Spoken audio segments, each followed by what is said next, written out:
User experience signals are essential to your site and are ranking well with Google. Like and subscribe. Yeah, like down there, subscribe down there. Just like and subscribe, leave a comment, leave a question, get in touch, right? Let's get on with the video. Right, so what signals am I actually talking about?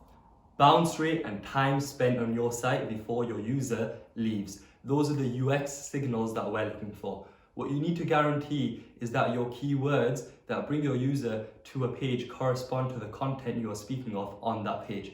So essentially, stick around in this video and I'm going to teach you the crucial techniques on how you can keep a person glued to your article and read it all the way through so you can get those positive user experience signals. I'm going to start by telling you how to get your audience to actually start reading your article. Your main heading as well as all the other subheadings need to be benefit driven.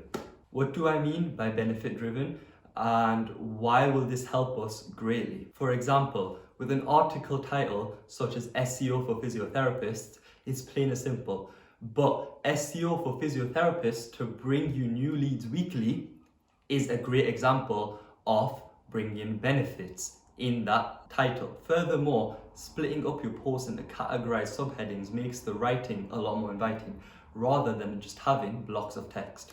Step 2 is to use the APP formula. Once you've drawn them in through your headline, your introduction needs to be a killer.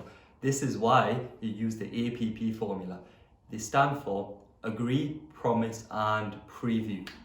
By agreeing, you want to reach out to the consumer with a pain point and agree with it. This will show that you really understand who they are and who's reading the article. So, in relevance to SEO for physiotherapists, let them know how difficult it is to have a grasp of sporting injuries and website SEO. Agree with the difficulties in backlink building or writing content, for example. Then what you want to do is give them a promise. Something along the lines of, there's ways you can do it quickly and effectively. Then the preview could be in the form of, read this article to find out exactly how many backlinks you need to be building and how you can achieve your desired results within 2 hours of work a week. So they're drawn in. Step 3, you want to use bucket brigades. These are simply words or phrases that you insert whenever you feel like your reader may be losing focus or energy. It's really going to help keep them engaged and keep reading your article. So examples are, remember that, I always emphasize, now, as if that's not enough. What does this mean for you? Best of all, and others. So there you go. That's how you keep your user engaged. If you need any more information, go to my website or feel free to contact my agency, Biscuit Digital.